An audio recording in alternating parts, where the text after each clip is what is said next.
안녕하세요. 영원한 자주국방 정확한 국방 소식 전해드리는 한국 국방 뉴스입니다. 구독, 좋아요, 알림 설정 후원 감사합니다. 최근 동아시아 정상회의에서 러시아와 중국이 동남아시아 국가들이 제안한 합의문을 차단한 사건이 발생했습니다. 이 사건은 동아시아 지역의 외교적 갈등과 국제법의 해석을 둘러싼 복잡한 상황을 드러냅니다. 특히 이란 남중국해 문제는 각국의 이해관계가 얽혀있는 민감한 사안으로 이번 합의문 차단의 주요 이유로 지목되고 있습니다. 이번 회의에서 아세안은 10개국이 합의한 초안을 제시했습니다. 이 초안은 18개국이 참석한 동아시아 정상회의에서 논의되었으며 미국, 일본, 호주, 한국, 인도는 이 초안을 지지하겠다고 밝혔습니다. 그러나 러시아와 중국은 이를 수용할 수 없다고 명확히 선언했고, 이 상황은 아세안 내부의 결속력을 시험하는 동시에 동아시아 지역의 외교적 역학 관계를 더욱 복잡하게 만들고 있습니다. 이 모든 것의 배경에는 중국이 남중국해의 이웃 국가들과 공유하고 있는 복잡한 역사가 있습니다. 이 지역은 악명 높은 구단선으로 대표되는 바다 대부분에 대한 중국의 영유권 주장으로 인해 영토 분쟁으로 가득 차 있습니다. 여러 국가가 이의를 제기하고 있지만 이 주장은 이 중요한 해양 지역을 지배하려는 중국의 야망을 보여줍니다. 필리핀과 베트남 같은 일부 국가는 특히 긴장이 고조되면서 중국과 대립하려는 경향이 강합니다. 반면에 미얀마와 캄보디아 같은 국가는 주로 경제적 관계로 인해 중국에 대해 우호적인 태도를 보이고 있습니다. 이러한 분열은 중국이 이러한 차이를 유리하게 활용할 수 있는 독특한 상황을 조성하고 있고 중국은 이를 교묘하게 활용하고 있죠. 요약하자면 남중국해 분쟁은 급변하는 세계에서 외교관계, 경제적 이해관계, 영향력 쟁탈전이 복잡하게 얽혀 있음을 보여줍니다. 얼마 전에는 중국이 폴란드 국경 지역에서 벨라루스와 함께 합동훈련을 하는 등 전선에 나서며 위협적인 상황을 연출했는데 이로 인해 폴란드는 물론 나토 국가들이 강력하게 집단 반발하며 경고했습니다. 폴란드, 우크라이나 지역과 가까운 곳에서 군사훈련을 진행한다는 것 자체가 유럽연합에 대한 도전으로 받아들여지고 있는 것이죠. 우크라이나는 이러한 벨라루스의 행동을 위협으로 느끼고 있습니다. 문제는 러시아가 우크라이나를 침공한 이후 3년 가까이 전쟁이 지속되고 있는 가운데 러시아의 가장 강력한 우방이자 동맹국인 벨라루스에서 그것도 폴란드와 우크라이나와 아주 가까운 지역에서 중국과 군사훈련을 진행한다는 것 자체가 나토와 유럽연합에 대한 정면 도전으로 받아들일 수밖에 없는 점입니다. 앞서 벨라루스는 러시아와 긴밀한 동맹국으로 러시아가 벨라루스에 전술핵무기 배치를 승인하기도 했는데요. 이번에 있었던 중국과 벨라루스 간의 훈련 핵심은 중국군이 원심 전략 수송기를 통해 이동하는 것으로 글로벌 타임즈는 중국 인민해방군이 안보 비상 상황에 대비해 병력을 신속히 수송할 수 있는 능력을 보여주었다고 말했습니다. 이 말인즉슨 나토와 러시아가 충돌할 때 중국까지 참전할 여지를 확대시키는 것입니다. 또한 벨라루스의 루카센코 대통령은 지금도 수시로 핵전쟁을 공언하면서 나토와 유럽 국가들을 향해 위협하고 있는 상황에서 이러한 나라와 중국이 합동으로 군사훈련을 진행한다는 데 나토 동맹국은 물론 미국조차도 분노하고 있습니다. 사실 이번 나토의 대중국 관련 성명은 상당히 중요한 의미가 있습니다. 그동안 나토가 중국에 대한 경계심을 표출하기는 했지만 공식적으로 아예 적대 국가로 명시하면서 중국에 대한 경계심을 공식적으로 내놓지는 않았기 때문입니다. 그러나 중국이 은밀하게 러시아를 군사적으로 지원해 왔다는 사실이 명백하게 드러나면서 나토의 생각이 확연하게 변한 것입니다. 특히 나토 사무총장은 중국이 유럽을 향한 경제협력을 원하면서도 유럽을 위협하는 러시아에 군사지원을 하며 전쟁을 돕고 있다면서 이중적인 행태에 직설적으로 비판하기도 했습니다. 이는 앞으로 유럽연합이 대중국 경제제재도 강화될 것이라는 점에서 중국 정부는 상당히 곤혹스러울 수밖에 없을 텐데요. 미국과 유럽 나토국들에게 구제불능의 국가라는 낙인마저 찍힌 중국은 정말 아무 생각이 없는 나라처럼 보이기도 합니다. 심지어 이 상황에 가장 예민하게 받아들이고 있는 유럽국은 바로 폴란드입니다. 직접적으로 위협에 대응해야 하는 인접국으로서 2025년 여름까지 폴란드는 국경장벽 건설을 완료하고 벨라루스와의 국경을 완전히 폐쇄할 계획이라고 전격 발표하기도 했습니다. 여기에는 물리적 장벽뿐만 아니라 폴란드 국경수비대는 직접적인 위협이 발생할 경우 곧바로 총격을 가할 권리가 있다고 밝혔는데요. 여기서 한국의 K9 자주포의 새로운 소식이 들리며 벨라루스는 물론 합동훈련 중인 중국까지 이에 주목하고 있다는 소식이 들렸습니다. 벨라루스와 인접한 지역에 배치된 폴란드 제18 기계화사단은 K9 자주포 실사격 훈련을 실시했습니다. 제18기계화사단에서 중국군과 벨라루스 군이 위치한 브레스트까지는 불과 100km 밖에 되지 않습니다. 이는 K9의 사정권 안에 들어오는 거리라고 할 수 있습니다. 유사시 이 지역에 배치된 K9 자주포가 벨라루스는 물론 합동훈련을 했던 중국군에게도 억지력을 행사할 수 있을 것으로 보입니다. 중국은 언제나 한국산 무기를 비방하며 K9 자주포에 대해서도 비하하는 기사를 써댔지만 사실 중국 군에게 K9 자주포는 치명적 트라우마였습니다. 바로 인도 파키스탄 전쟁 때 K9의 충격적인 화포 위력을 느껴봤기 때문입니다. 중국군은 2019년 카슈미르를 둘러싼 인도 파키스탄 전쟁에서 파키스탄군에 지원했습니다. 파키스탄군은 중국산 SH-1 150mm 자주포 36문으로 공격했고 인도군은 2019년 실전 배치한 K9 10문으로 맞섰습니다. 한국산 K9이 무려 3배 이상의 중국산 자주포에 대항한 것인데요. 당시 한국산 K9은 목표 사격 지점을 정확히 타격한 반면 SH-1은 제대로 된 타격을 한 번도 하지 못하며 결국 인도군이 승리를 이끌었습니다. 이후 인도군은 중국을 상대하기 위해 K9 100문을 추가 도입하며 한국산 무기에 대한 신뢰를 드러냈습니다. 이를 비롯한 수많은 국가가 K9의 성능을 증명하고 있습니다. 현재 폴란드를 비롯한 유럽에서도 대러시아 전쟁의 핵심 전략 중 하나가 K9이라는 평가를 받고 있습니다. 자주포는 자유로이 이동이 가능하면서도 뛰어난 기동성과 화력을 가지고 있기에 전장에서 적의 공격을 억제하는 동시에 정밀 타격까지 가능합니다. K9이 버티고 있으면 쉽게 도발할 수 없다고 했는데 지금도 전장에서 병사들이 가장 두려운 것이 포의 공격이라고 말하고 있습니다. 현재 중국은 한국산 K9이 어떻게 방산시장에서 이 정도로 높은 위상을 가졌는지에 대한 의문을 가지고 있습니다. 특히 이집트 자주포 입찰에서 중국산 자주포와 프랑스산 카이사르까지 기자 중국 매체는 어떻게 한국산 K9 자주포가 중국산은 물론 유럽 강국들의 방산무기보다 능가할 수 있는지 이해할 수 없다는 반응을 보였습니다. 하지만 중국인들만 모를 뿐 중국산이 저품질이라는 소문은 파다합니다. 반면 대한민국은 언제나 고품질의 가성비 좋은 무기와 장비를 제공해오며 차근차근 방산시장 점유율을 높여갔습니다. 한국산 K9 자주포로 대한민국 위상이 점점 높아지고 있습니다. 루마니아가 한국 K9 자주포 도입에 최종적으로 도장을 찍으며 유럽 시장에 한국 자주포의 위엄을 다시 한번 보였습니다. 해당 계약은 루마니아의 최근 7년간 무기 도입 사업 중 최대 규모 사업이었으며 석종건 방사청장은 K9 자주포 수출 성과를 바탕으로 향후 레드백 장갑차, K2 전차 등 지상무기 체계와 방공 시스템, 유도무기 사업에서도 협력이 확대될 것이라고 밝혔습니다. 그런데 현재 돌아가는 흐름을 볼 때 이러한 무기사업 확대는 루마니아뿐 아니라 유럽 전역으로 확장되어 갈 것 같은데요. 이로 인해 같은 유럽 국가인 독일을 비롯해 위기감을 느낀 경쟁국들이 K9을 견제하기 시작했습니다. 지속적으로 한국에게 대규모 시장을 빼앗긴 독일 등의 경쟁 국가들은 한국과의 경쟁 자체를 못하겠다고 포기하고 있습니다. 그런데 독일에서는 마지막 비장의 카드를 들고 나왔는데 바로 K9에 들어가는 1000마력의 엔진입니다. 전차의 강국인 독일에서는 K9 자주포에 들어가는 엔진이 한국에서 라이센스 생산된 것임을 꼬집어 한국과의 경쟁에서 유리한 고지를 점하려고 한 것입니다. 하지만 한국은 이에 굴하지 않고 아예 초강수를 꺼내들었습니다. 바로 세계 각국에 팔린 K9 자주포의 엔진을 모조리 자국산 엔진으로 바꾼다는 것인데요. 이게 어떻게 된 일인지 자세히 알아보겠습니다. 한국 방위산업이 중흥기를 맞았습니다. 국방부 및 방위사업청 등에 따르면 지난해 우리 방위산업 수출 규모는 130억 달러 약 16조 9천억 원을 넘어선 것으로 나타났습니다. 그간 목표했던 2027년 방산 수출 세계 4강 진입에 한 발짝 다가섰습니다. 한국의 방산 수출 대상국이 1년 사이에 무려 8개국이 더 늘어나며 질적 성장까지 이루었다는 분석입니다. 이러한 성장을 바탕으로 국내 주요 방산업체들은 유럽의 견제를 이겨내고 세계 방산시장 개척에 나서고 있습니다.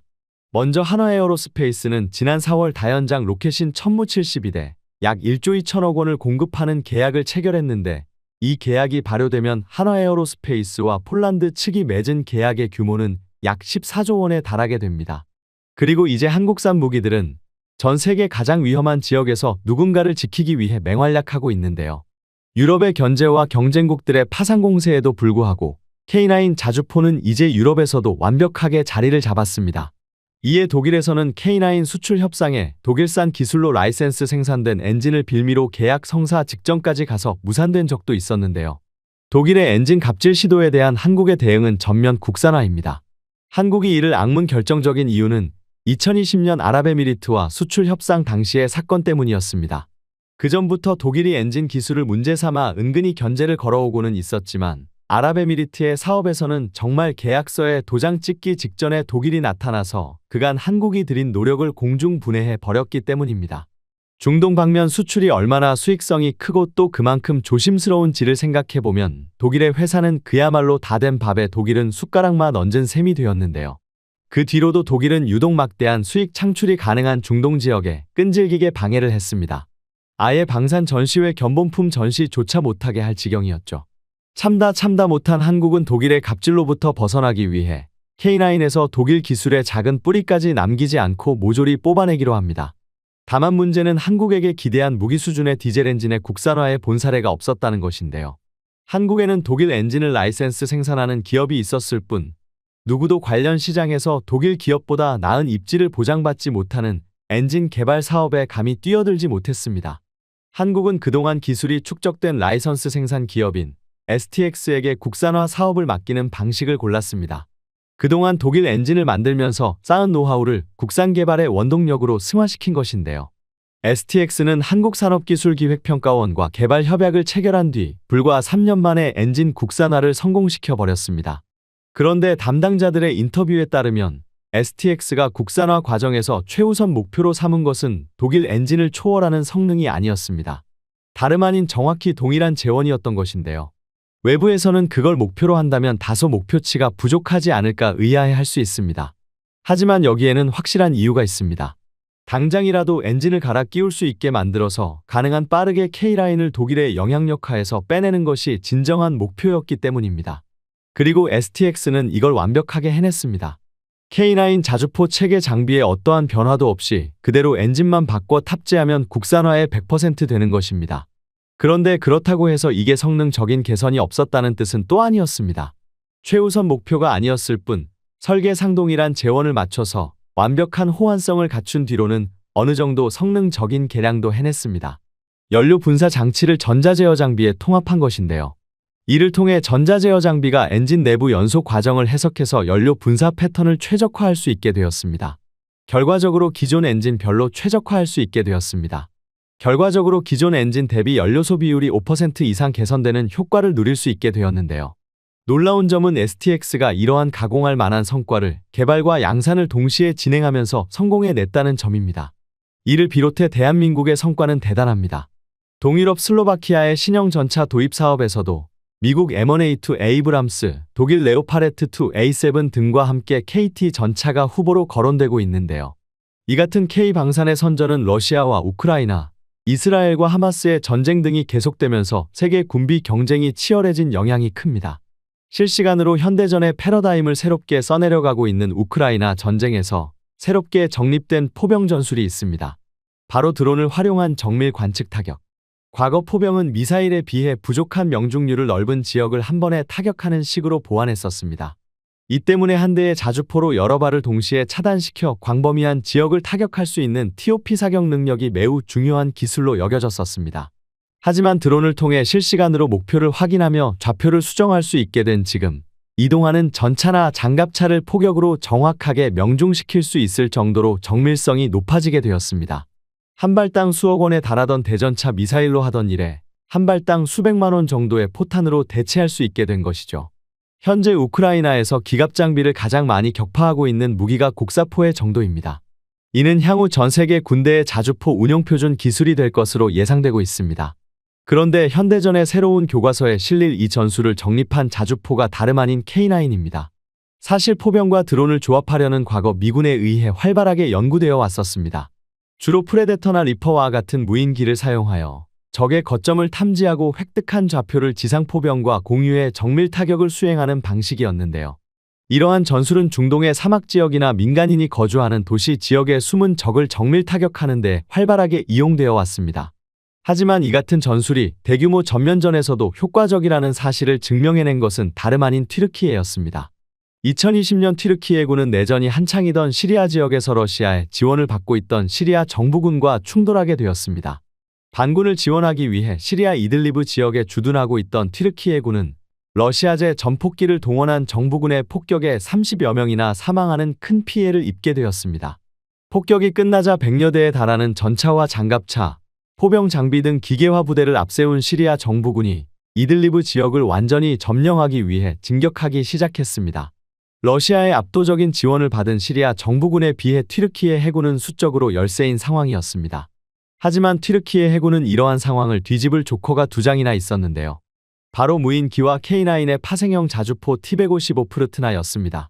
특히 해군은 바이락타르와 앙카-S 무인기를 동원해 시리아군의 기계화 부대를 공격하여 혼란을 유도한 후 무인기 정찰로 확보한 좌표를 토대로 T-155 자주포를 이용한 정밀 포격을 실시했습니다. 미사일급 정밀도로 내리꽂히는 155mm 포탄 폭격에 시리아군이 자랑하던 기계화 부대는 초토화되는 피해를 입고 퇴각하는 수밖에 없었습니다. 튀르키예 해군의 정밀 타격으로 인해 시리아군은 T-55, T-62, T-72 주력전차 수십 대를 포함해 BMP-1 보병전투차, 판치르 및 쉴카 방공 시스템 등 주요 전력이 대부분 파괴되는 큰 손실을 입었다고 합니다. 무인기를 활용한 전술이 대규모 전면전 상황에서 얼마나 큰 위력을 발휘할 수 있는지를 보여준 사례였는데요. 해당 전투는 드론 곡사포 연계 정밀 타격 전술의 선구적인 사례로 연구되었고 우크라이나 전쟁을 통해 갈고 닦아지며 독자적인 전술로 발전해 나가게 되었습니다. 동시에 한국의 K9 시스템이 이러한 정밀 타격 전술을 뒷받침할 수 있을 정도로 정교하다는 사실을 증명해낼 수 있었습니다. T-155 프르트나는 K9 자주포의 설계와 기술을 바탕으로 개발된 자주포입니다. 90년대 튀르키예는 기존의 155mm 자주포를 운영해왔던 경험을 바탕으로 신형 자주포를 개발하려 시도했었습니다. 프로토타입 개발까지는 성공했었지만 기술의 한계를 느끼고 협력국을 구한 결과 한국과 파트너십을 맺고 K9 자주포의 기술과 설계를 이전받아 T-155 프르트나를 개발하게 되었습니다. 그런데 이전받은 기술을 참고해 독자적으로 개발했다면 프르트나를 튀르키예의 국산 자주포라고 할 수 있었을 텐데요. 하지만 프르트나는 포탑 설계와 일부 전자장비를 제외한 주포와 차체 등 핵심 부품을 K9의 설계를 기반으로 현지에서 라이센스 생산하여 조립하고 있습니다. 그렇기에 폴란드의 크랩 자주포와 마찬가지로 K9의 파생형 자주포로 여겨지고 있는 것이죠. 게다가 포탑과 내부 구조에서 초기 설계를 고집한 탓에 K9보다 효율성이 떨어지고 내부 장비의 기술 수준과 요구, 작전 성능의 차이로 인해 전반적인 성능도 떨어지는 하위 호환 자주포로 평가되고 있습니다. 덕분에 튀르키예가 프르트나를 외국으로 수출하려던 시도는 번번이 K9과의 경쟁에 밀리며 실패였습니다. 동일한 기술로 만들어졌지만 품질 면에서는 더 우수하고 가성비도 더 뛰어난 K9 대신 정치적 부담까지 지고 있는 튀르키예에선 자주포를 구매할 수가 없었던 것이죠. 이렇게 매번 입찰에 나설 때마다 짝퉁 K9이라는 소리만 듣게 되자 튀르키예 정부에서는 프르트나가 한국과 관계없는 순수 자국 기술로 제작된 자국산 자주포라고 선전하고 있습니다. 한국에서 기술을 제공받을 뿐이지 자금은 모두 튀르키예에서 냈으며 자주포도 현지에서 생산되고 있으니 엄연한 자국산 자주포라는 논리를 내세우고 있는 것입니다. 그런데 이 논리는 한 가지 흠이 있으니 아직까지도 튀르키예는 한국의 도움 없이는 자주포 한 대도 생산할 수 없다는 것입니다. 자주포 생산에 빠질 수 없는 중요한 공정 중 하나가 바로 자주포 포신 내부를 도금하는 것입니다. 사격을 실시할 때마다 장약의 폭발의 포탄을 밀어내며 막대한 열과 압력이 발생하게 되고 이는 포신 내부 광선을 마모시켜 포신의 수명을 떨어뜨리게 됩니다. 이로 인해 포신에 금이 가거나 사격 중에 포신이 두 동강 나 버릴 수도 있죠. 이를 방지하고 포신의 수명을 늘리기 위해 실시하는 공정이 바로 내부를 크롬으로 도금하는 것입니다. 우수한 내마모성과 탁월한 내열성 부식 저항성을 가진 크롬을 내부에 도금함으로써 포신 수명을 연장하는 것이죠. 하지만 크롬 도금은 균일하게 도금하지 않으면 균열이나 기공이 발생해 오히려 포신 마모를 가속화시키고 성능을 저하시킬 수 있다는 문제가 있습니다. 좁고 길고 복잡한 포신 내부를 크롬으로 균일하게 도금하기 위해선 고도의 기술이 필요하며 이는 소수의 선진국에서만 가능한 기술입니다. 대한민국 역시 세계적인 수준의 고급 크롬 도금 기술을 보유하고 있으며 이를 통해 K9 자주포와 전차의 포신 수명을 극대화하고 있습니다. 하지만 튀르키예는 이런 고급 크롬 도금 기술을 보유하고 있지 못합니다. 때문에 튀르키예에서 생산된 프르트나 자주포 포신은 한국에서 공정 작업, 크롬 도금 작업을 거친 후에야 최종 조립 과정에 들어갈 수 있습니다. 그래도 튀르키예가 T-155를 개발하고 시리아 내전과 같은 실전에 적극적으로 투입시켜준 덕분에 한국의 K9이 실전 성능 부분에서 톡톡히 검증받을 수 있었습니다.